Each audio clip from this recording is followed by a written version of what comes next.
حضرت جنید بغدادی، یہ تو حضور غوث اعظم کے بھی پیر ہیں نا، یہ تو حضرت داتا علی اجویری کے بھی پیر ہیں۔ حضرت جنید بغدادی کے بارے میں داتا صاحب نے لکھا ہے کشف المحجوب میں، فرماتے ہیں میں عالم بن گیا، پڑھ گیا، میرے ماموں بھی تھے، میرے مرشد بھی تھے حضرت سری سختی رحمۃ اللہ علیہ، تو مجھے اکثر کہتے ہیں کہ جنید یار تقریر کیا کر۔ میں کہتا ہوں حضور ابھی میں نیک نہیں، ابھی میں خود ٹھیک نہیں۔ میرے پیر بھائی بھی مجھے کہتے ہیں کہ حضرت کی بھی خواہش ہے تو ہمارا بھی دل کرتا ہے، لگتا ہے کہ آپ کی گفتگو کی برکت سے اللہ بڑے لوگوں کو ہدایت عطا فرمائے گا، آپ وسیلہ بنیں گے، تو بات کیا کریں۔ کہتے میں ٹال دیتا، میرے نصیب دیکھو، ایک دن میں اپنے گھر میں سویا ہوا تھا تو اچانک بغداد کی ساری گلیوں نے مہکنا شروع کر دیا۔ فرماتے اچانک ٹھنڈی خوشبوئیں پھیل گئیں، میرے نصیب دیکھو کہ مجھے مصطفیٰ کریم کا دیدار نصیب ہو گیا۔ خواب میری وچ آیا ماہی تے میں گل وچ پا لیا باواں، تے ڈر دی ماری اکھ بھی نہ کھولاں کتے پھر وچھڑ نہ جاواں۔ کہتے ہیں حضور تشریف لائے تو مصطفیٰ نے بڑا ہی نوازا، محبوب نے بڑا ہی نوازا۔ کاش آپ کو لذت آئے اس بات کی، حضور نے اللہ اکبر بڑا ہی نوازا۔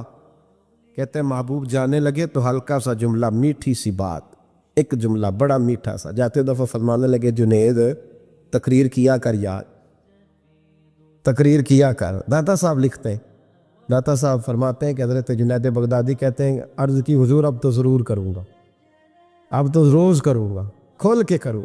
فرماتے ہیں میں جب اٹھا نا، فجر کی اذان ہوئی، وضو کیا، سنتیں پڑھی تو دل میں چور آ گیا۔ میرے دل میں خیال آیا کہ پیر صاحب نے تو کبھی نہیں بتایا کہ انہیں دیدار ہوا ہے، تو مجھے تو ہوا ہے نا۔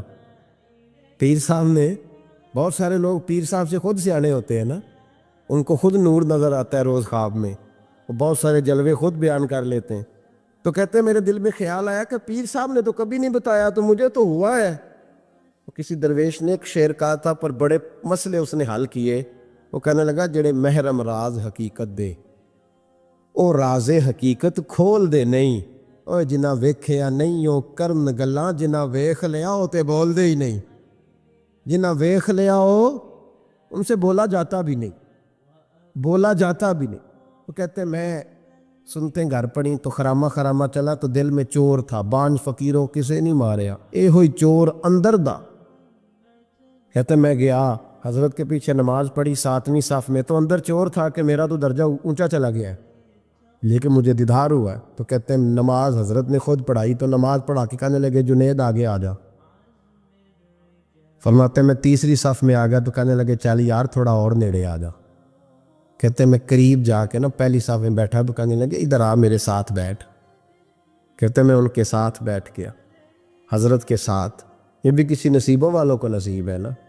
کہتے ہیں میں ساتھ بیٹھ گیا مرشد کے، تو شیخ تسبیح رول رہے تھے، ادھر دیکھنا میری طرف، تسبیح پھیر رہے ہیں، اور تسبیح پھیرتے پھیرتے نا اچانک آنکھ اٹھائی اور میری طرف دیکھ کے کہنے لگے اب تقریر کرو گے نا، جڑے محرم راز حقیقت دے، اب کرو گے نا تقریر۔ تو میرے اندر تو جور تھا، میں نے کہا جی اب کیا ہوا ہے؟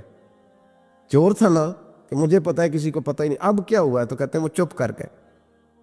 چند منٹ کے وقفے کے بعد پھر فرمانے لگے اب کرو گے نا تقریر؟ کہتے ہیں اندر چور بیٹھا تھا، میں نے کہا حضور ہوا کیا ہے بتائیں تو صحیح۔ کہتے ہیں انہوں نے تسبیح چھوڑی، جبہ سمیٹا اور چہرہ میری طرف پھیرا، اور میں نے ان کی آنکھوں میں جو روشنی آج دیکھی پہلے کبھی نہیں دیکھی تھی، لب و لہجے میں جو جلال آج دیکھا وہ کبھی نہیں دیکھا تھا۔ فرماتے حضرت بولے نظر تو وہ ظالم نظر ہے، اٹھے تو بیڑا ہی پار کر دے، گرے تو خانہ خراب کر دے۔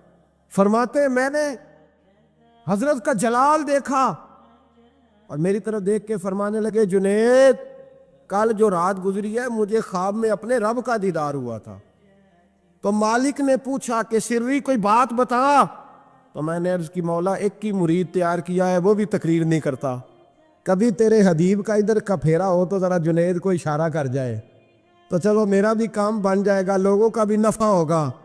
کہتے ہیں حضرت جنید بغدادی کہ میری چیخ نکلی، اللہ اکبر کہا تو میرے کپڑے پھٹ گئے، بغداد کی وہ مسجد ساری رونے لگی۔ کہتے میں قدموں میں گرا اور میں نے کہا محبوبہ مجھے معاف کر دے، مجھے تو آج پتہ چلا ہے کہ میرے اوپر مصطفیٰ بھی کرم فرمائے تو تیری دعاؤں کی برکت سے فرماتے۔ تقریر اتنا ضروری کام ہے کہ محبوب خود فرماتے ہیں جنید تقریر کیا کر بات یار، لوگوں کو فائدہ ہوگا۔ بغداد کا جو امیر تھا نا، اس کو پتہ چل گیا کہ جناب جنید بغدادی رحمۃ اللہ تعالیٰ علیہ کی بڑی شہرت ہونے لگ گئی ہے، تو یہ جو حاسدی ہوتے ہیں نا، یہ بڑی جلدی پیدا ہو جاتے ہیں، اور سب سے زیادہ حسد دینداروں سے ہوتا ہے۔ دیندار لوگوں سے لوگ حسد کرتے ہیں، سب سے زیادہ غیبت دیندار آدمی کی ہوتی ہے، الا ماشاءاللہ۔ بادشاہ کو لوگوں نے کہا کہ بڑے لوگ عقیدت مند ہو گئے جنید بغدادی کے، ایسا نہ ہو کہ آہستہ آہستہ لوگوں کو اکٹھا کرے اور پھر اپنی فوج ظفر موج بنا کے وہ آپ کے مقابلے کھڑا ہو جائے۔ اب یہ جو بادشاہ ہوتے ہیں انہیں بغاوت کا بڑا ڈر ہوتا ہے، اور کرسی آپ کو پتہ ہے چیز ہی بڑی پیاری ہے، نہیں پتا تھا نو جے بھی نہیں پتا تھا کتن پتا ہونا جے، سبحان اللہ، حد ہو گئی ہے بھائی۔ کرسی پیاری ہوتی ہے کہ نہیں؟ یہ کدی ترلے نہ کریے نہ دینا جو دے بھی کری دینے، تو یہ پیاری ہے تو تبھی ایسا ہوتا ہے نا۔ بس یہ دعا کرنا کل کا دن اللہ اس ملک کے لیے امن کا دن گزارے، اور اللہ اپنے حبیب کا صدقہ کوئی ایسی ٹھنڈی ہوا بھیجے کہ اس ملک کے دکھ دور ہو جائے، بس یہ دعا کرو۔ خیر، جنید بغدادی کے بارے میں جب لوگوں نے بدگمان کیا نا بادشاہ کو، وہ بادشاہ نے چال چلی، دنیا بڑی ظالم ہے، دنیا داری کے لیے بندہ بڑے پاپ اور بڑے بکھیڑے کرتا ہے۔ ایک خوبصورت دوشیزہ نوجوان لڑکی بادشاہ نے تیار کر کے بھیجی، اس کو جملے یاد کرائے رٹائے کہ تو نے کہنا کیا ہے جا کے۔ حضرت جنید بغدادی رحمۃ اللہ علیہ کے پاس آئی اور پتہ کیا کہتی ہے؟ کہتی ہے میں آپ کی عقیدت مند ہوں، کنیز بن کے آئی ہوں، دین سیکھنے آئی ہوں، اللہ اللہ سیکھنے آئی ہوں، آپ اس طرح کریں مجھے غلامی میں قبول کر لے۔ حضرت جنید بغدادی نے یوں نظر اٹھائی، اس بی بی کے چہرے پہ نظر پڑی، اس عورت نے چیخ ماری، وہ تڑپی اور اس کی روح نکل گئی۔ پیغام گیا بادشاہ کو، مر گئی بی بی، منوا لو۔ بادشاہ کو بڑا غصہ آیا کہ میرے محل کی سب سے خوبصورت عورت جنید بغدادی کے ہاں گئی، مر گئی۔ پیغام بھیجا، جنید میرے دربار میں آؤ۔ حضرت جنید بغدادی فرمانے لگے فقیر کا بادشاہوں سے تعلق ہی کوئی نہیں، میرا بادشاہوں سے تعلق، میں نے کیا لینے آنا؟ تجھے کوئی کام ہے تو الگ بات ہے، مجھے تجھ سے کوئی کام نہیں۔ بادشاہ کو اور غصہ آیا، میرے پاس نہیں آیا، گھوڑے تیار کیے، لشکر بنایا، حضرت جنید بغدادی کے پاس پہنچ گیا۔ جب آپ کے دربار میں آیا نا، حضرت جنید بغدادی رحمۃ اللہ علیہ بیٹھے تھے، پورے غصے کے ساتھ آ کے بیٹھا، کہنے لگا بڑا تو فقیر بنا پڑتا ہے، ولی بنا پھرتا ہے، بی بی مار دی، بڑا فقیر بنا پھرتا ہے، عورت مار دی۔ حضرت جنید بغدادی نے آنکھ اٹھائی، فرمانے لگے نہ میں مارنے کا اختیار رکھتا ہوں نہ زندہ کرنے کا اختیار رکھتا ہوں، زندگی بھی میرا اللہ دیتا ہے، موت بھی اللہ دیتا، میرے پاس اختیار ہی نہیں۔ بادشاہ نے بات سنی تو ٹھہر گیا، کہنے لگا بی بی کیسے مر گئی؟ آپ فرمانے لگے میں آنے لگا تھا تیرے رستے میں، تو نے مجھے ہٹانے کا بندوبست کیا، اور بی بی آنے لگی تھی میرے اللہ کے رستے میں، اللہ نے اسے دور کرنے کا بندوبست کر دیا۔ میں تیرے اور دنیا کے درمیان آنے لگا تھا نا، تو نے مجھے سائڈ پہ کرنے کا بندوبست کیا، بی بی میرے اور رب کے درمیان آنے لگی تھی، اللہ نے اسے سائڈ پہ کر دیے۔ دنیا داری کیا ہے جو اللہ اور بندے کے درمیان آ گئے؟ آج یہ دلوں پہ زنگ چڑھے ہیں، یہ دنیا داری کے زنگ ہیں۔ جب آپ کو اپنے پتہ کب اندازہ ہوگا آپ کو کہ دنیا آپ پہ چڑھ گئی ہے؟ جب اپنے سوا کوئی اچھا نہ لگے۔ پہلی بات جو ہمارے مشائخ نے لکھی ہے، جب سوائے اپنے کوئی اچھا نہ لگے تو پھر آپ دنیا دار ہیں۔ جب سوائے اپنے تو کسی کا فائدہ سوچنے کی صلاحیت چھوڑ دے اور سوائے اپنے تو کسی کا بھلا نہ سوچے تو دنیا دار ہے. اور جب اپنی ذات کو سکون دینے کے علاوہ تو کسی کو سکون دینے کو تیار نہ ہو تو دنیا دار ہے. اور جب تیری آنکھ کھلے تو پھر بھی تجھے اپنی ذات نظر آئے، اور تیری آنکھ بند ہو تو پھر بھی اپنا ہی آپ دکھائی دے، پھر تو دنیا دار ہے. لیکن میرے دوست، اگر تیرا دل کرتا ہے کہ جو خیر مجھے ملی ہے اللہ میرے بھائی کو بھی عطا فرمائے تو پھر تو دیندار ہے. داتا گانی بخش علی اجویری رحمت اللہ تعالی علیہ آپ فرماتے ہیں کہ حضرت جنید بغدادی کا مرید تھا. 4 دن پیر صاحب کے پاس آیا تو بعد میں خود پیر بن گیا. وہ حضرت صاحب رحمت اللہ تعالیٰ نے دیکھا آ نہیں رہا. مرید اولاد ہوتے ہیں، ان سے پیار ہوتا ہے، ان کو اہمیت دی جاتی ہے، اور بعض اوقات غلط فہمی کا شکار بھی ہو جاتے ہیں. اہمیت دی گئی، یار نظر نہیں آ رہا، آپ نے سوچا شاید بیمار ہو گیا ہے. حضرت جنید بغدادی خود گھر تشریف لے گئے. حضرت جنید بغدادی جن کا ولیوں میں اس طرح مقام ہے جس طرح حضرت جبریل امین کا فرشتوں میں مقام ہے، اتنا بڑا، چل کے گھر گئے اور جا کے کہا السلام علیکم. کہتا جی وعلیکم السلام. کہا تو آتا کیوں نہیں؟ تو مجھے اب آپ کی ضرورت ہی نہیں، میں اب خود بڑا پرہیزگار ہوں، مجھے کیا ضرورت ہے میں کسی کو اپنا بڑا مانوں، میں خود بڑا پرہیزگار ہوں. فرمایا ہوا کیا؟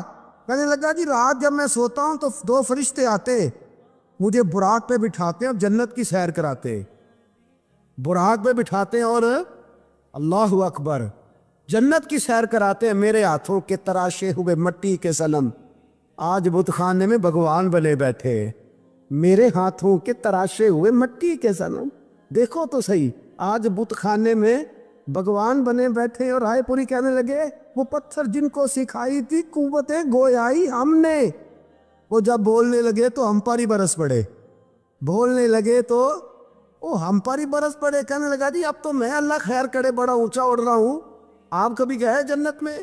آپ مسکرا پڑے. فرمانے لگے بیلیا آج جب جنت میں جائے تو ذرا لا حول ولا قوت بھی پڑھ لینا، آج جب جنت میں جائے تو ذرا وہ بھی. وہ کہنے لگا چلو ٹھیک ہے پڑھ لوں گا. اٹھ کے ملا بھی نہیں، حضرت واپس آ گئے. رات کو خواب آئی، جنت میں جانے لگا تو خیال آیا جناب جنید بغدادی نے کہا تھا پڑھ ہی لوں. پڑھنے لگا لا حول ولا قوت الا باللہ. آنکھ کھولی تو روڑی کے ڈھیر پہ بیٹھا تھا، روڑی کے ڈھیر پہ بیٹھا تھا. وہ جو بھاگ رہے تھے ان سے پوچھنے لگا او مجھے کہاں چھوڑ کے جا رہے ہو خواب میں؟ وہ کہنے لگے شیطان کے مختلف روپ تھے، تو اصل میں حضرت جنید کے پاس زیادہ آنے جانے لگا تھا تو اللہ کے قریب ہونے لگا تھا، تو ہم نے چکر چلا کے تجھے وہاں سے روکا، تو بیوقوف ہے سمجھ نہیں آئی. اب رونے لگا جاؤں تو کس منہ سے جاؤں، حاضری دوں تو کس منہ سے دوں، اب میں کیسے جاؤں اس کی بارگاہ ناز تک، کس طرح حاضری دوں، گرا جو ان کی نگاہ سے وہ سنبھل نہیں سکتا. لیکن جیسے ہی دروازے سے اندر داخل ہوا حضرت جنید نے آنکھ اٹھائی اور مسکرائے. فرمایا میں نے تجھے پہلے ہی کہا تھا کہ لاہور تو پڑھ لینا. فرمایا آ جا، اللہ والوں کے دروازے بند نہیں ہوا کرتے، رب کریم کے بندوں کے دروازے تم ہی بند کرتے ہو. دل کا دروازہ جب بھی کرتے ہو یہاں تو دروازہ کوئی قابل تو ہو، ہم شان نہیں دیتے، مانگنے والوں کو تو دنیا بھی نہیں دیتے ہیں. تو آ تو صحیح، تو دیکھ تو صحیح، آج بھی بڑی خانقاہیں آباد ہیں، بڑے اللہ کے بندے، بڑے اللہ کے بندے جو بڑے طریقے سے لوگوں کو قائل کرنے والے، سمجھانے والے، لیکن ہم کسی کے ساتھ اصلاح کا تعلق قائم کرنے کو تیار، یہ والا سرمایہ ہم اکٹھا ہی نہیں کرتے. ہم خود بڑے ہیں. اللہ کے بڑا وہ ہوتا ہے جس کا کوئی بڑا ہوتا ہے، بڑا وہ ہوتا ہے جس کا کوئی بڑا نہیں ہوتا، وہ کبھی بھی بڑا. تو یہ صحبت ہے. کسی نے مامور غزنوی سے کہا تھا تو بڑے عدل کرتا ہے، تو کہنے لگے اسی یہ کہ میں نے حضرت ابو الحسن خرقانی کی ڈیوٹی کی ہے، میں نے ایک اللہ کے بندے کی، اس نے میرا دل صاف کر دیا. کہنے لگے حضرت ابو الحسن خرقانی کو میں نے پیغام دیا، میں نے کہا بابا جی ملنا ہے، تو بابا جی کہنے لگے تینوں کام ہے کہ مینوں. آج کل دا مولوی میری طرح دا ہوندا تے آندا چلو فوٹو تے آئے گی نا ایم پی اے صاحب نے، جانا چاہیے چھیتی کرو، باقی کام چھڈو سارے، پہلے اتنے حاضری دئیے، ایک قضا نہ ہو جائے، اللہ خیر فرمائے. تو کہا اب بادشاہ وقت محمود غزنوی کہنے لگا حضرت ابو الحسن خرقانی سے ملنا ہے، تو فرمانے لگے کام دیا کہ مجھے، کہنے لگا جی مجھے، تو فرمانے لگے آجا ملنا ہے تو میرا کیا کام ہے تیرے پاس؟ وہ کہنے لگا آپ کو پتہ نہیں میں اولی الامر ہوں، بادشاہ وقت اطیع اللہ و اطیع الرسول و اولی الامر منکم؟ تو آپ فرمانے لگے میری ابھی اطیع اللہ و اطیع الرسول ہی پوری نہیں ہوئی، اس سے آگے گزروں گا تو کوئی اور بات ہوگی نا۔ خیر مجبور ہو گیا ابو الحسن خرقانی، توجہ ہے آپ حضرات کی؟ کہتے ہیں حضرت کہ مجھے مجبور کر دیا تو میں خود گیا ملنے۔ جب میں ملنے حاضر ہوا نا تو میرے دل میں خیال آیا کہ شاید بابے کا خیال ہے کہ میں کنجوس بادشاہ ہوں۔ میں نے جب دیے نا موٹے نذرانے، اور جب میں نے ہیرے جواہرات مصلے کے نیچے چھوڑے اور چمک آنکھوں تک آئی، تو بابا جی اٹھ کے ملے ہی ملے۔ بڑی طاقت ہوتی ہے ان مال میں، سرمایے میں، لیکن کہتے ہیں جب میں اندر گیا تو بابا جی نے میرا استقبال ہی نہیں کیا۔ میں نے ایک ہاتھ آگے کیا تو بابا جی نے بھی ایک ہی کیا، دوسرا کیا تو پھر انہوں نے دوسرا کیا۔ کہتے میں بیٹھ گیا، انہوں نے نا میری تواضع کی، ایک روٹی میرے ہاتھ میں دی، کئی دنوں کی خشک روٹی، اور ایک پانی کا گلاس دیا۔ کہتے ہیں میں چبانے لگا نا تو میرے گلے میں پھنس گئی۔ بادشاہ نازک مزاج ہوتے، توجہ ہے اب حضرات کی؟ کہتے اب میں نے کیا کیا، روٹی تو نہ کھائی گئی تو میں نے نا تھوڑی سی شرپیاں مسلے کے نیچے رکھی۔ تو حضرت ابو الحسن خرقانی کہنے لگے ادھر دیکھیے گا، فرمانے لگے اور تو نے میری روٹی کیوں نہیں کھائی؟ کہنے لگا جی گلے میں پھنس گئی ہے۔ آپ مسلح اٹھا کے کہنے لگے یہ دولت بھی لے جا، یہ بھی درویشوں کے گلے میں پھنس جاتی ہے، اس کو لے جا اٹھا کے، یہ بھی پھنس جاتی ہے، ہمارے گلے سے نیچے نہیں اترتی، نیچے لے جا۔ وہ کہتا جب میں نے اٹھائی تو مجھے سمجھ آ گئی یہ وہ والا صوفی نہیں، یہ اللہ والا صوفی ہے، یہ رب رب کرنے والا صوفی ہے، اس کی نظر میری جیب پہ نہیں، اس کی نظر تو میرے دل پہ ہے۔ فرمانے لگے اب جب میرے دل کی صفائی ہو گئی نا، توجہ ہے اب حضرات کی، جب صفائی ہو گئی نا دل کی، میں نے کہا نہیں یہ اللہ والے۔ تو کہتے ہیں میں اٹھا تو حضرت ابو الحسن خرقانی بھی کھڑے ہو گئے اور مجھے باہر سواری تک چھوڑنے آئے۔ کہتے ہیں جب سواری تک آئے تو میں نے کہا کہ حضور آتی دفعہ تو کوئی پروٹوکول نہیں، اور ماننے لگے جب تو آیا تھا تو اللہ والوں کے بارے میں برا گمان لے کے آیا تھا، اور اب تو جا رہا ہے تو اللہ والوں کے بارے میں دل صاف کر کے جا رہا ہے، اب تیری عزت کرنا ضروری ہو گیا۔ میرے عزیز یاد رکھیے گا، یہ جو سکوپت صلحاء ہے یہ ریگ مار کا کام کرتی ہے، یہ باطن کو روشن کرتی ہے، یہ نکھار پیدا کرتی ہے، لیکن جائے اللہ کے بندوں کے پاس، دیکھیں نا میں نے پہلے بھی کہا تھا، ایک دفعہ پھر بات دہراتا ہوں، میں نے اپنے حضرت سے ایک دفعہ کہا کچھ مریدوں کو پروٹوکول ملتا ہے اور کچھ بیچارے ایسے ہوتے ہیں جن کو جھڑکیاں ملتی ہیں، تو آپ فرمانے لگے پروٹوکول ان کو ملتا ہے جن کا ڈر ہو کہ کہیں بھاگ نہ جائے، ان کو پروٹوکول ہو، جن کا پتہ ہونا جتنے مرضی جوتے مارو میرا ہی ہے، اس نے کہیں جانا، ان کو ضرورت نہیں ہوتی پروٹوکول کی۔ ہم تو آستانوں پہ بھی جاتے ہیں کسی جگہ، ہاں ایک بات ضرور میں ضرور کہوں گا، خانقاہ پہ جائیے، اس خانقاہ پہ جہاں اللہ اور اس کے رسول کے دین کا درس دیا جاتا ہے، جہاں سونا مرشد سچا مرشد سے آگے بات نہیں جاتی، اور جہاں سوائے ایک ذات کی شخصیت پرستی کے کوئی اور نعرہ ہی نہیں لگتا، ہم ان خانقاہوں کے قائل ہیں۔ ہماری وہ خانقاہ ہیں جہاں رب رب کا ذکر ہوتا ہے، جہاں اللہ اللہ کے نعرے لگتے ہیں، جہاں رب کریم کو یاد کیا جاتا ہے، یہاں صوفی بیعت اپنی کرتا ہے لیکن وہ توجہ اللہ کریم کی طرف کراتا ہے، وہ سنت اور شریعت کی پابندی کراتا ہے، وہ لوگوں کو دین کا رستہ بتلاتا ہے، لوگ جاتے اس کے پاس ہیں لیکن رستہ انہیں مدینے والے محبوب کا بتایا جاتا۔ جس لگا شریعت کی پاسداری، ہم تو کچی بات ہی نہیں کرتے، بالکل کوئی لے تو لا اللہ نہیں، کچی بالکل نہیں، 100% نہیں، بابانگے تو حل کہتے ہیں، جو شریعت کا باغی ہے ہم اس کے باغی ہیں، ہم اس کے بولیے، ہم اس کے۔ میں نے ایک بندہ کہنے لگا پچھلی باری، کہندا جی ایک بابا ہے نیشنل تے، اے بابا اپنے آپ سجدے پہ کراندا ہے، تے میں کہ بابا انہاں نوں آکھو تسی رکھ لو، اساں دا کی کرنا ہے، کوئی ضروری ہے سانوں دینا جے بابا؟ اس طرح کے کئی بدتمیز ہیں، ہمارا ان سے کوئی تعلق، ہمارا ان سے کوئی رشتہ، ہمارا تو رشتہ ان لوگوں سے ہے جو اللہ اور اس کے رسول کی بات کرتے صلی اللہ ہو، جو قرآن کا پیغام دیتے ہیں، جو حدیث مصطفیٰ کھول کے اپنے مریدین کے آگے رکھتے ہیں، ہمارا تو ان لوگوں سے رشتہ ہے۔ اب کوئی جاہل آدمی کو جاہل بات کرے تو ہم اس کے ذمہ دار ہیں، ہماری کوئی ذمہ داری، اور ویسے بھی جب ہم کہہ ہی نہیں رہے ہمارا بندہ ہے تو تم ہمارے کھاتے میں کیوں ڈالتے ہو؟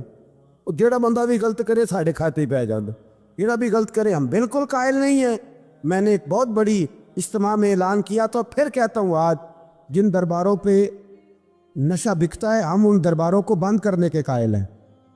جس جگہ عیب ہوتا ہے ہم اس جگہ لوگوں کو قصداً منع کرتے ہیں جانے، قصداً کہتے ہیں بالکل نہ جاؤ، قطعاً نہ جاؤ، کوئی ضرورت۔ دربار مزار اللہ کے ذکر کی جگہ ہے، اور اگر وہاں اللہ کا ذکر نہیں ہوتا، کوئی بدتمیزی ہوتی ہے تو وہاں جانا درست ہے؟ عورتوں کا درباروں پہ جانا درست ہے؟ ہم قائل ہی نہیں ہیں، قطعی طور پہ قائل ہیں۔ عورت بڑی با پردہ جائے گی، اس صورت میں جائے گی جب گزارا ہی نہ ہو، تو کیا ضرورت ہے؟ بالکل ہم قائل نہیں ہیں ان چیزوں کے۔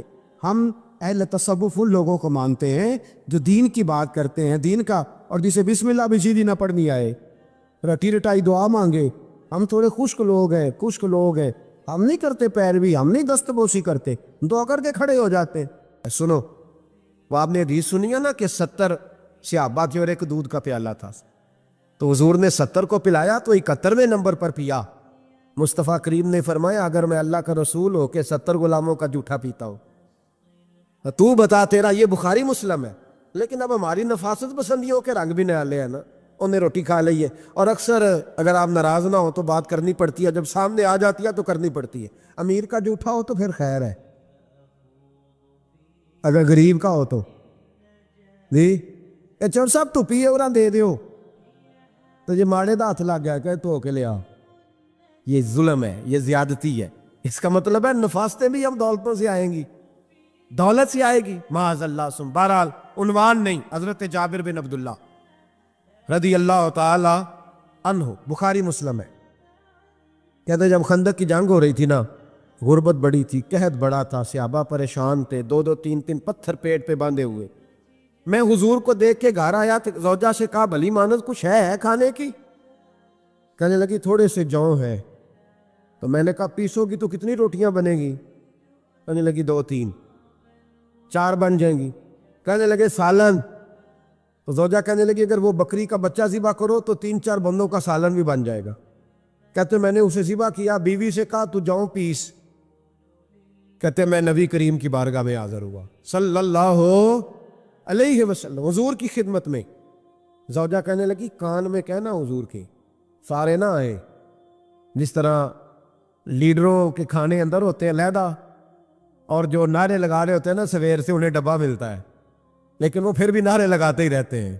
مجھ پہ الزام لگنے لگا ہے کہ آپ سیاست دانوں کو ہر جمعے میں رگڑا دیتے ہیں، تو میں کہنا ان صحیح کر چھوڑو پھر اسی مڑ جانے ہاں، اتنا کو سیاڑے ہو جائیں۔ یہ سیاڑے نہیں ہو رہے، ہمیں بات کرنے کی بھی اجازت نہیں۔ شعر کہہ دیتا ہوں کہ ہم آہ بھی کرتے ہیں تو ہو جاتے ہیں بدنام، وہ قتل بھی کر دے تو چرچا نہیں ہوتا۔ انہوں نے کدے پوچھا جے سانیاں کہہ دے چوپ رہو۔ لیکن بھائی یہ اس ممبر کا تقاضا ہے، میرے امام اعظم کا فتویٰ ہے، جو عالمی حالات سے باخبر نہ ہو وہ جمعے کا خطبہ نہ دے۔ وہ جو رٹی رٹائی باتیں ہم سے نہیں ہوتی، اس لیے کہ جلال بادشاہی ہو یا جمہوری تماشا ہو، جدا ہو دین سیاست سے تو رہ جاتی ہے چنگیزی۔ حق بات انشاءاللہ ہو رہی ہے اور ہوتی رہے گی، وہ بات صاف ستھری ہے۔ اگر کوئی بات ایسی ہوگی تو وہ بات اگر غوث پاک اپنے خطبہ جمعہ کے اندر کہہ سکتے ہیں کہ میں ظالموں کو حکمران نہیں بننے دوں گا، تو ہم تو ان کے نوکر ہیں نا، پھر ہم قادری کیسے ہوئے اگر غوث پاک کے طریقے پہ عمل ہی نہ کریں تو۔ اس لیے مہربانی کرے ہمیں کوئی شخص ایسا مشورہ نہ دے، بلکہ کئی دفعہ ظلم ہوتا ہے، جب کوئی مشورہ دیتا ہے تو اور تیز ہونے دل کرتا ہے۔ اس لیے مہربانی کریں ایسی کوئی مشاورت نہ کرے، بالکل جو غلط بات کرے گا اس پہ ہم بولیں گے، اور آہستہ آہستہ نہیں، کھل کھلا کے بولیں گے، بالکل بولیں گے۔ اس لیے کہ اللہ نے زبان دی ہے، وہ کسی وڈیرے کے قدموں میں بیٹھنے کے لیے نہیں دی، وہ رسول اللہ کے ترانے پڑھنے کے لیے دی ہے۔ ترانے پڑھنے، اگر حضرت بلال رسیوں میں بند ہو کے اور ابو لہب اور عتبہ اتیبہ اور عبداللہ بن جدان اور امیہ بن خلف جیسے لوگوں کے بیچ کھڑے ہو کے کہہ سکتے ہیں نہیں بات جو سچی ہے وہ کی جائے گی، تو ہم ممبر رسول پہ بیٹھ کے نہیں کہہ سکتے؟ اپنے بھی خفا مجھ سے ہیں، بیگانے بھی ناخوش، میں زہر حلال کو کبھی کہہ نہ سکا کن، میں کہتا ہوں وہی بات سمجھتا ہوں جسے حق نے ابلائے مسجد ہوں میں توحید کا فرزند۔ اس لیے کوئی شخص یہ نہ سمجھے، ہاں یہ بات علیحدہ ہے کہ ہمارا سیاسی ایجنڈا کوئی نہیں، ہمارا ایجنڈا رسول اللہ کی نوکری ہے صلی اللہ علیہ، سیاسی ایجنڈا کوئی نہیں۔ اللہ کے وجہ کی محبت تو سیاست کا چلن چھوڑ دیا، ہم اگر عشق نہ کرتے تو حکومت کرتے، وہ بات علیحدہ ہے۔ بہرحال عام دام برسر مطلب حضرت جابر ابن عبداللہ رضی اللہ تعالیٰ عنہ کہتے ہیں زوجہ نے کہا کان میں کھانا، میں نے کان میں جا کے کہا حضور 2-4 بندوں کی روٹی ہے، آ جائے کھانا کھا لے۔ وہ والا رنگ نہیں تھا نا کہ لیڈروں کا کھانا اور کارکنوں کا کھانا چلو اور گل کر لینے ہیں، پیران دی یخنی تے روٹیاں پہ ہو کے کہندے حضرت جی بیمار نے تے مرید لنگر کھانے دے شفا ہے، تے میں کہا تو بھی کھا مار تینوں بھی شفا ہو جائے گی، تو اپنے لیے تے چوری پکائی اندر۔ یہ رنگ وہاں نہیں تھا۔ میرے نبی پاک سید عالم صلی اللہ تعالیٰ علیہ وسلم کے کان میں کہا حضور 4-5 بندوں کی روٹی ہے۔ حضور باہر نکلے خندق سے، باہر نکل کے فرمایا چلو بھئی سارے، جابر نے کھانا پکایا ہمارا۔ حضرت جابر کہتے میں نے دوڑ لگائی، گھر آ گیا اور میں نے کہا تجھے تیری مار ہوئے، حضور تو 1000 سے زیادہ بندہ لے کے آ رہے۔ تو کہتی تو نے کہا نہیں تھا نبی پاک سے 4-5 بندوں کا ہے۔ حضرت جابر کی زوجہ کا عقیدہ سنو، کہنے لگے میں نے تو کان میں کہا تھا، دوسرے نے سنا بھی نہیں، وہ تو حضور نے کہا سارے چلو۔ تو کہتے زوجہ مجھے تسلی دینے لگی، کہنے لگی بس پھر جو نبی آ رہے ہیں وہ انتظام بھی کرائیں گے، جو آ رہے ہیں وہ انتظام بھی کرائیں گے۔ کیا کہا مولانا حسن رضا نے، قلم توڑ دیے، کہنے لگے آج جو عیب کسی پر نہیں کھلنے دیتے، آج جو عیب کسی پر نہیں کھلنے دیتے، ارے کب وہ چاہیں گے میری حشر میں رسوائی ہو، دل میں ہو یاد تیری کوچائے تنہائی ہو، پھر تو خلوت میں عجب انجمن آرائی ہو۔ کہتے حضور آئے 1000 سے زیادہ کا لشکر لے کے اور مجھے فرمانے لگے روٹیاں نہ پکانا، پہلے آٹا میرے پاس لاؤ، اور چولہے سے کھانا نہ اتارنا، مجھے لے جاؤ۔ کہتے میں نے سالن بھی پیش کیا، روٹیاں بھی۔ حضور نے تھوڑا سا لواب دہن آٹے میں ڈال دیا، لواب دہن، تھوڑا سا لواب دہن ہنڈیا میں ڈال دیا، فرمایا اب نکالتے جاؤ اور کھاتے جاؤ، میرا جھوٹا ہو گیا اب نکالتے جاؤ۔ حضرت جابر ابن عبداللہ کہتے ہیں 1400 بندے نے کھایا، ہمیں نہیں پتا روٹیاں کدھر سے آئی، اتنی برکت ہوئی پتہ نہیں کدھر سے آئی، سالن پتہ نہیں کدھر سے آیا۔ کہتے ہیں سارے سیر ہو کے کھا لیا تو فرمایا چلو بھی جاؤ جا کے کام کرو، مجھے فرمانے لگے اب تو بھی کھا، آ جا بچے بھی بلا۔ کہتے سب نے کھایا، حضور اٹھ کے جانے لگے تو فرمایا ذرا روٹیاں دیکھ پہلے زیادہ تھی کہ اب زیادہ ہے، ذرا دیکھنا سالن پہلے زیادہ تھا کہ اب زیادہ ہے۔ تو میں نے کہا نہیں حضور پہلے سے زیادہ ہے، میرے محبوب کے تبرک میں اتنی برکت ہے۔ تو حضور کے وجود سے جو چیز لگ جائے تو اسے قیمتی نہیں سمجھتا؟ کہاں بیٹھ کے دین پڑھا ہے؟ یا ہمیں سمجھا لے یا پھر ہم تجھے سمجھائیں، صحیح تینوں سمجھائیے تو صحیح کر کے سمجھائیے۔ ان لوگوں کو گمراہ کرتے ہو، اتنا غلط نظریہ، اس قدر غلط میں نا غار ثور پہ چڑھنے لگا تو مجھے وہاں ایک نیچے صاحب مل گئے، کہنے لگے تھی لین چلے ہو؟ میں کہ تینوں اسی اتھوں بھی نہیں پوچھ کے آیا جدو کرو آئے ہیں، اتھوں بھی نہیں تینوں پوچھنا بے لیا، تو غلط فہمی دا شکار ہے۔ کہنے لگا وہ تو حضور تو کام سے گئے تھے، آپ کو کیا کام ہے؟ میں کہ ایسے لئے ٹائم نہیں تیرے نہ گل کرن دا، اس وجہ سے کہ سانوں تے غار ثور پہ یاد ہوں دیئے۔ واپس آ گئے، عام آدمی تھا، خیر وہ کہیں سے آیا ہوا تھا، اردو بولتا تھا۔ تو میں ایک عمرہ کرنے کے لیے جارانہ سے واپس آیا تو طواف ہم کر رہے تھے، وہ بھی مجھے نظر آ گیا دوڑتا ہوا، میں انہوں باز مار لی، میں کیا حضرت حاضرہ تے پانیاں سے دوڑیا سانتے تو کا تو چھالا ماری پھرنا ہے، او پیائی کولر تے جرا پی رام کر جا کے، کہندے نہیں انہاں دی ادا تے ادا کرنی ہے۔ تو میں کہ اگر تو حضرت حاجرہ دی ادا کرنی تے اسی حضرت ابوبکر صدیق دی ادا کرنی ہے۔ عجیب آدمی ہے بھائی تو، عجیب بات ہے، لوگوں کا فلسفہ اپنا اپنا، اور پھر پکڑیں کہ اس بندے کو جو جواب نہ دے سکے۔ ایسا نہ کرو، یہ زیادتی ہے، امت کو اکٹھا کرو، اتفاق۔ یہ مجھ سے سوال کئی جمعے سے ہو رہا تھا، میں اصل میں نا ان موضوعات کو چھیڑتا نہیں، میری طبیعت اور ہے، لیکن کوئی بندہ یہ نہ سمجھے کہ ہمیں جواب نہیں آتا۔ یہ سوال اٹھا تھا، کوئی یہ نہ سمجھے کہ ہمیں جواب اللہ کے فضل سے، اللہ کے فضل سے، یہ قرآن مجید پڑھا ہے، یہ مسجد ہے، یہ جمعے کا دن ہے، ہم بات صرف وہ کرتے ہیں جس میں ضمیر اجازت دیتا ہے، اس لیے کہ سدا تو نہیں نہ رہنا، پتہ نہیں صبح اٹھ سو کے اٹھنا ہے کہ نہیں اٹھنا، تو قوم کو گمراہ کر کے دین کے نام پہ جانا کدھر ہے؟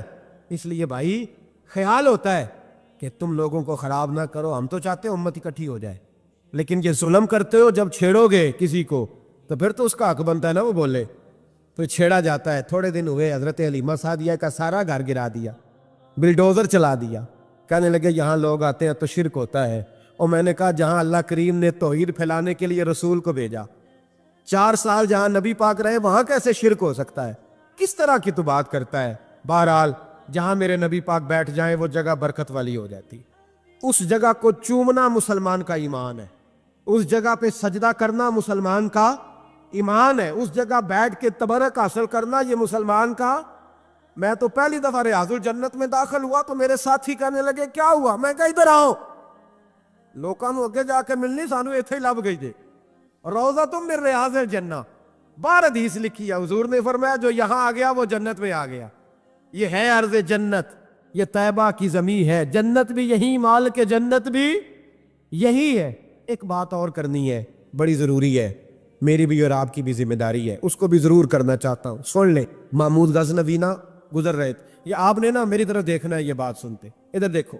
خاص اہم مسئلہ ہے، اس پر بڑا ضروری ہے آپ کا متوجہ رہنا. محمود غزنوی کہتے ہیں میرے دل میں خیال آیا کرتا تھا ہمیشہ کہ میں واقعی سبکتگین بادشاہ کا بیٹا ہوں یا معاذ اللہ میرا باپ کوئی اور ہے. اور ایک خیال مجھے آتا تھا کہ قیامت واقعی قائم ہوگی، شک رہتا. اور تیسرا میرے دل میں خیال آتا تھا کہ یہ مولوی بیچارے کمزور سے ہوتے ہیں، تو حدیث پاک میں آتا ہے کہ علماء نبیوں کے وارث ہیں. تو یہ واقعی حدیث سچی ہے یا مولویوں نے اپنی شان کے لیے بنا لی ہے؟ کہتے شک تھے 3. میں کہتا نہیں تھا کسی سے، پر دل میں رہتے تھے. تو ایک دن میں ہندوستان کی ایک گلی سے گزر رہا تھا تو دین کا ایک طالب علم نے کونے میں بیٹھ کے تھڑے پہ پھٹے پہ بیٹھ کے نا سبق یاد کر رہا تھا. اسے جب سبق بھول جاتا نا تو ایک ہندو کھتری کی دکان تھی، اس کے اندر چراغ جل رہا تھا اور ایک چھوٹا سا روشن دان تھا، اینٹ نکلی ہوئی تھی. وہاں سے نا ایک کرن باہر آ رہی تھی روشنی کی. تو وہ طالب علم جب سبق بھول جاتا تو کتاب روشنی کے آگے کرتا، عبارت دیکھتا، پھر کونے میں جا کے یاد کرتا. محمود کہتے ہیں مجھے بچے کا ذوق بڑا اچھا لگا. میں نے اسے بلایا، میں نے کہا بچے تم لالٹین کیوں نہیں خریدتے؟ تو کہنے لگا میں یتیم ہوں اور رسول اللہ کا دین پڑھنا میرا شوق ہے، مدرسے میں پڑھتا ہوں پر غربت ہے، لالٹین نہیں. کہتے ہیں میں نے اسے تھپکی بھی دی اور لالٹین بھی دی. میں نے اسے کہا 2 سپاہیوں کی ڈیوٹی لگائی، جب تیل ختم ہو جائے تم نے تیل پہنچانا ہے. محمود کہتے ہیں زندگی میں بڑی نیکیاں کی تھی پر جتنا سکون آج ملا پہلے کبھی نہیں ملا تھا. کہتے ہیں شاہ کی نماز پڑھی تو دل میرا ٹھنڈا ٹھنڈا ٹھار، پھولوں کی سیج پہ میں سویا. کہتے ہیں آج تو میرے نصیب ہی جاگ گئے، نصیب ہی جاگ گئے. کہتے ہیں سارا شہر ایسے جیسے پھولوں کی طرح مہک رہا ہے. کہتے ہیں میں کیا دیکھتا ہوں کہ خواب میں میرے رسول تشریف لے آئے. خواب میری وچ ماہی آیا تے میں گل وچ پا لئیاں باواں تے ڈر دی ماری اکھ بھی نہ کھولاں کتے پھر وچھڑ نہ جاواں. اور کسی شخص نے کہا تھا چر ہویا مینوں ترلے لیندیاں کدی موڑ میرے ول واگاں. خواب میری وچ ایک وار جے آوے میں ساری عمر نہ جاگاں. کہتے حضور آئے خواب میں، ایک جملہ حضور نے کہا، ایک جملہ نبی پاک صلی اللہ علیہ وسلم نے کہا، ایک، اور میرے تینوں سوالوں کے جواب دے دیے. ذرا دل کے کانوں سے سننا. کہتے ہیں محبوب فرمانے لگے او سبکتگین کے بیٹے، تو نے آج میرے ایک وارث کی خدمت کی ہے، میں قیامت کے دن تیری سفارش کروں گا. کہتے ہیں مجھے سمجھ آ گئی کہ میں سبکتگین کا بیٹا ہوں، مجھے سمجھ آ گئی کہ قیامت قائم ہوگی، مجھے سمجھ آ گئی کہ علماء نبیوں کے وارث ہے. 101 حافظ شہید ہو گیا، 101 پھول جیسے بچے. اور جب اتحادی فوج کا، افغان اور امریکی فوج کا جب بمب گرا نا تو حافظوں کے ہاتھوں میں سندیں تھیں اور ان پر لکھا تھا کہ انہوں نے قرآن پورا پڑھ لیا. ان کے ہاتھوں میں نا ان کے سروں سفید رنگ کی پگڑیاں تھیں. خبر یہ تھی کہ یہ آج رسول اللہ کے دین کے قرآن کے حافظ ہو گئے. نہ کسی نے کوئی ملی ترانہ پڑھا ہے، نہ بریکنگ نیوز رہی ہے. پشاور میں ایک سکول پہ حملہ ہوا تھا، وہ بھی پٹھانوں کے بچے تھے، یہ بھی پٹھانوں کے. فرق کیا ہے؟ میں مدرسے کا طالب علم ہوں، مجھے آج بتائے سارا معاشرہ کہ اگر میتھمیٹک پڑھنے والے مدرسے پہ حملہ ہو تو ملی ترانے بنے اور میڈیا چیخے، فوج حرکت میں آئے، اور اگر قرآن پڑھنے والا 101 شہید ہو جائے تو کوئی پرواہ نہیں. میں نے پرسوں کہا تھا کسی کا ایک شعر، میں نے وہ کہا تھا، بھیج خدا عیسیٰ کو اب نازل کر دے مہندی کو، بھیج خدا عیسیٰ کو اب نازل کر دے مہندی کو، آ دیکھ دجال آزاد ہوئے اور پھولوں کے کیا حال ہوئے۔ کوئی نہیں بولا۔ 17 جنازے کشمیر کے ایک دن اٹھے، 17۔ امریکہ کا کتا بھی مر جائے تو اسلامی ملکوں کے وزیر اعظم پہنچ جاتے ہیں کہ وہ کہیں دہشت گردوں نے تو نہیں مار دیا، مجھے کو بتائے تو صحیح، کشمیری دہشت گرد ہے، افغانستان والے دہشت گرد ہیں، سب سے بڑا دہشت گرد وہ ہے جس نے قرآن پڑھنے والوں پہ حملہ کیا ہے۔ اور مجھے شکوہ ہے اپنے میڈیا سے بھی، مجھے شکوہ ہے ان سب اداروں سے جو اس کو، ہم نے بڑا احتجاج کیا تھا، تڑپ کر بولے تھے ہم جب بچوں پہ حملہ ہوا، میری ریکارڈنگ آپ اٹھا کے دیکھیں، اتنی سخت تقریر شاید ہم نے کبھی نہ کی ہو، لیکن حافظ اگر کٹ جائیں تو کوئی پرواہ نہیں، حافظ اگر کٹ جائیں تو کوئی پرواہ نہیں۔ یہ بچے ہمارے پاس قرآن مجید یاد کرتے ہیں، ہم سے کوئی پوچھے ان کا درد کیا ہے، ہم سے کوئی پوچھے ان کی تکلیف کیا ہے۔ وہ حافظ جتنے 4 سال لگا کے ایک ٹانگ پہ بیٹھ کے پورا قرآن یاد کیا، ایک ٹانگ پہ، اور جس دن اس کا مکمل ہوا تم نے بمب سے اس کی بوٹیاں بکھیر دیں۔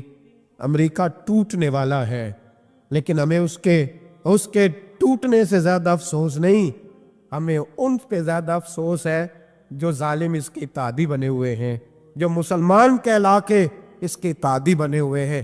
تم نے رسول اللہ کو منہ دکھانا ہے۔ یاد رکھنا یہ طالب علم میرے نبی کے دین کے وارث ہیں۔ حضور نے فرمایا ہے 70 آدمی ساری رات کھڑے رہ کے عبادت کریں، ایک عالم عشاء پڑھ کے سوئے، فجر کے وقت اٹھے، پھر بھی اللہ رسول کی نظر میں عالم کی زیادہ قدر ہے۔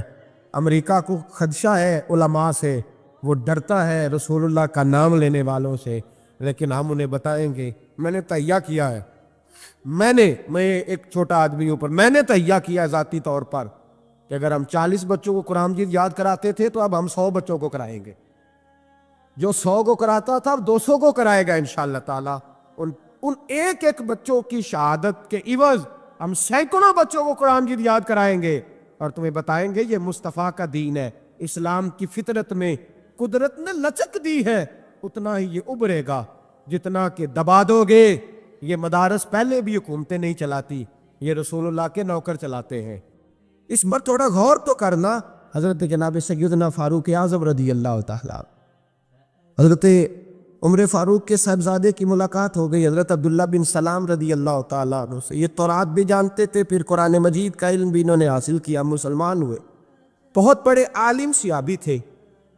تو حضرت عمر فاروق کے بیٹے سے فرمانے لگے تو کفل جہنم کا بیٹا ہے۔ وہ دوڑے گئے اپنے ابا جی کے پاس شکایت لے کے کہ ابا جی وہ تو آپ کو دوزخ کے دروازے کا تالا کہہ رہے ہیں جناب عبداللہ بن سلام۔ تو سیدنا عمر نے مسکرانا شروع کر دیا، فرمایا اسے کیا لکھ کے دے، اسے کہہ دو لکھ کے دے دے۔ وہ کہنے لگے عجیب بات ہے، آپ وہ اتنی سخت بات کر رہے ہیں، آپ کہتے لکھ کے دے دو۔ فرمایا بیٹا تو بچہ ہے، تو سمجھا ہی نہیں، میں بھی مصطفیٰ کی بارگاہ میں بیٹھنے والا ہوں، وہ بھی رسول اللہ کی بارگاہ میں بیٹھنے والے۔ وہ کوئی بڑی بات کر گئے، تو نہیں سمجھا، جا لکھوا کے لا۔ وہ واپس آئے، کہنے لگے عمر کہتے ہیں لکھ دو۔ تو حضرت سیدنا عبداللہ ابن سلام کہنے لگے چل میں تیرے ابا کے سامنے بیٹھ کے لکھ کے دیتا ہوں۔ وہ آئے، سیدنا عبداللہ ابن سلام رضی اللہ تعالیٰ لکھا کہ میں نے خود مصطفیٰ کریم سے سنا ہے کہ عمر جہنم کے دروازے کا تالا ہے، لکھ دو۔ انہوں نے لکھ کے دیا تو صاحبزادے کہنے لگے ابا جی چاچا جی مجھے بھی ذرا بتا دو اس کا معنی کیا ہے۔ حضرت عبداللہ ابن سلام کہنے لگے بیٹے اس کا مطلب یہ ہے کہ جب تک عمر دنیا میں رہے گا جہنم کو تالا لگا رہے گا، یہ لوگوں کو گناہ نہیں کرنے دے گا، یہ آڑ بن جائے گا، یہ جانے نہیں دے گا لوگوں کو دوزخ میں، دروازہ بند رہے گا جب تک۔ اتنا بڑا شخص جو گناہ کرنے ہی نہ دے، جس کے بارے میں نبی پاک فرمائے کہ میرا عمر جس گلی سے گزرے شیطان راستہ ہی بدل جاتا ہے، وہی عمر فاروق رضی اللہ تعالیٰ، وہی عمر فاروق رضی اللہ تعالیٰ۔ انہی جناب عمر فاروق کا حال یہ ہے کہ وہ آخری عمر مبارک ہے، گھر کے اندر بیٹھے ہیں تو پھوٹ پھوٹ کے رونا شروع کر دیا، تڑپ کے روئے، تڑپ۔ زوجہ کہنے لگی بیٹے سے کہ پتہ کرو تمہارے باپ کو کوئی مسئلہ تو نہیں، تکلیف تو نہیں؟ طبیب کا بندوبست کرو۔ شہزادے اٹھے، ابا جی کیا بات؟ کہا بیٹا کوئی بات نہیں، اماں کو بلاؤ۔ والدہ بھی آ گئی، جناب عمر کی زوجہ بیٹھ گئیں۔ کیا بات ہے، کیوں رو رہے ہیں؟ فرمانے لگے آج مسجد سے نکلا تھا تو میرے مصطفیٰ کے صحابہ مجھے نیک کہہ رہے تھے۔ تو کہا جناب یہ رونے والی بات ہے خوش ہونے والی؟ آپ فرمانے لگے نہیں، ایک خیال نے مجھے ستا دیا ہے کہ باہر تو میں ٹھیک رہا ہوں، پتہ نہیں تمہارے حق میں بھی اچھا رہا ہوں کہ نہیں۔ زوجہ سے کہنے لگے پتہ نہیں تیرے بھی حقوق ادا ہوئے کہ نہیں، تیری وجہ سے نہ الجھ جاؤں، بیٹے کی وجہ سے نہ الجھ جاؤں۔ بندہ کتنا بڑا ہے، خوف کتنا زیادہ، تو ٹھٹائی کے ساتھ مسجد نہیں جاتا، تو اپنی مرضی سے جاتا ہے، کوئی خیر کا کام تو کرتا ہے تو اپنی موج میں آ کے کرتا ہے، پر تو کہتا ہے اللہ معاف کر دے گا۔ راتی ساری کر کر زاری، او نیند اکھاں تھی توندے تے فجر اوہی گناہگار کا آون سب تو نیمے ہوندے۔ وہ ساری رات نماز پڑھتے ہیں، والذین یبیتون لربہم سجدا وقیاما والذین یقولون ربنا اصرف عنا عذاب جہنم ان عذابہا کان غراما۔ اللہ فرماتے ہیں میرے بندے وہ ہیں سارے رات سجدے اور قیام میں گزار دیتے ہیں، اور سویرے اٹھ کے یہ نہیں کہتے میں تہجد گزار ہوں، میں عبادت گزار ہوں۔ سویرے اٹھتے ہیں تو کہتے ہیں خدایا معاف کر دے، تیرا عذاب بڑا سخت ہے، اے اللہ ہمیں اپنے عذاب سے محفوظ فرما۔ لوگوں نے عجیب دھوکے میں مبتلا کر لیا ہے اپنے آپ۔ حضرت عمر رونے لگے، بیوی سے کہنے لگے معاف کر دے، ڈر آتا ہے، اللہ کے حضور حساب دینا ہے۔ عدل کرے تے تھر تھر کمبڑ اچیاں شانہ والے، فضل کرے تے بخشے جاون میرے جے منہ کالے۔ کہا تو اس طرح کر، زوجہ سے کہنے لگے چل تو مجھے معاف کر دے، میرے اوپر بوجھ بڑا تھا، رات کو چہرے پہ نقاب ڈال کے مصطفیٰ کی امت کی خبر گیری کرنا اور پھر سارا دن ان کی خدمت کرنا، میں تجھے اس طرح وقت نہ دے پایا جو میرا حق بنتا تھا۔ زوجہ رو پڑی، کہنے لگی زندگی میں نے بھی اس طرح کا کوئی انداز نہیں دیکھا جو بیویاں شوہر کے ساتھ دیکھتی ہیں، میں نے کوئی اس طرح کا آپ سے مطالبہ نہیں کیا، میرے دل میں یہ بات تھی، آپ خود بول پڑے۔ کہا چل پھر معاف کر دے۔ کہنے لگی میں تو نہیں معاف کرتی، میں تو نہیں۔ آپ کے صاحبزادے کہتے ہیں فاروق اعظم کو میں نے کانپتے دیکھا، تڑپتے دیکھا، رونے لگے، کیوں نہیں تو معاف کرتی؟ تو زوجہ کہنے لگی پہلے وعدہ کریں، اللہ کی بارگاہ میں میری سفارش کریں گے؟ آپ کہیں گے کہ اللہ میری بیوی تھی، کپڑے دھو کے دیتی تھی، کھانا پکا کے دیتی تھی، میری عزت کی محافظ تھی، میرے بچوں کو پالتی، یہ کہیں گے؟ حضرت عمر فرمانے لگے مجھے قسم ہے اللہ کی عزت کی، رب جب عمر کے لیے جنت کا فیصلہ کرے گا تو میں بغیر تیرے جنت میں داخل ہی نہیں ہوگا۔ جتنا بڑا آدمی ہے اتنا زیادہ ڈر رہا ہے، یہاں ڈٹائی کو اللہ نے معاف کر دینا ہے، اور معاذ اللہ تعالیٰ ایسا عجیب لفظ بولتے ہیں، عجیب جملہ کہتے ہیں بھائی اللہ چاہے تو بے نمازی کو نہ بخشے، اور میں نے کبھی نہیں پڑھی تو مجھے بخش دے۔ میں نے کہا یہ بات ٹھیک ہے کہ اللہ بڑا بے نیاز ہے، پر بے انصاف تو نہیں نا، بے نیاز ہے، بے انصاف اپنے اس نے قانون بنائے ہیں، اس کے محبوب نے قانون واضح کیا، تو یہاں رحمت الہی کا غلط مطلب لوگ بیان کرتے ہیں۔ رحمت الہی کا مطلب تو یہ تھا کہ تو ساری نیکی کر، ساری پرہیزگاری کر، رحمت کا وہ معنی دیکھ جو تیرے رسول نے بیان کیا ہے۔ میرے مصطفیٰ نے ساری زندگی گزار دی اللہ کو راضی کرنے میں۔ حضرت عائشہ صدیقہ فرماتی ہیں آخر میں مصطفیٰ فرماتے کیا ہے؟ کہتے عائشہ مجھے بھی میرا عمل جنت میں نہیں لے کے جائے گا، میں بھی خدا کے فضل سے ہی جنت میں جاؤں۔ یہ امید رحمت الہی، ایک مطلب تو یہ۔ پھر کچھ لوگ کہتے ہیں حضور ہماری سفارش کریں گے، نبی پاک ہماری، بولیے جاگ رہے ہیں آپ لوگ؟ حضور ہماری، ہاں وہ اللہ خیر کرے، ہم ذرا خشک لوگ ہیں نا تو کئی دفعہ خشک باتیں کرتے ہیں۔ میں نے کہا تھا 2-4 دن پہلے بھی کہ نعت ہمارا ایمان ہے، پر نعت عمل کا درس دیتی ہے، بے عملی اور بد عملی کا درس نہیں دیتی۔ بد عملی کا درس نہیں دیتی کہ نعت کھا اٹھ کر کے کہے کہ بس چھٹی، میں عشاء کی نماز پڑھ کے آیا ہوں اور فجر پتہ نہیں میں کب پڑھوں گا، اور جو میرے منہ میں آئے گا میں کہہ دوں گا الا ماشاءاللہ، بس نعت پڑھوں گا تو سفارش ہو جائے گی۔ او خدا کے بندے، جس بندے سے انسان نے سفارش کرانی ہوتی ہے اس کا کوئی تعلق بھی تو ہونا چاہیے نا، کوئی رشتہ بھی تو ہونا چاہیے نا۔ کیا نبی پاک کی غلامی صرف یہ ہے کہ حضور کے نعرے لگا دیے جائیں کہ غلامی مصطفیٰ صرف اتنی ہے؟ کہ جب بندہ محفل میں آئے تو وہ واہ واہ سبحان اللہ الحمدللہ یا رسول اللہ معاملہ ختم ہو گیا؟ جتنا کوئی غلام زیادہ ہے اتنی اس کی فرما برداری بھی زیادہ ہونی چاہیے. غلام کو تو چاہیے ایک ایک ادا پر مر مٹے، اس کا تو گزارا ہی نہیں ہوتا اپنے محبوب کی ادا کے بغیر. تو شفاعت مصطفیٰ کی امید رکھتا ہے اور حضور کی سنت پر عمل نہیں کرتا. وہ جنہوں نے زندگیاں گوا دی، لگا دی رسول اللہ کے دین کی نوکری میں،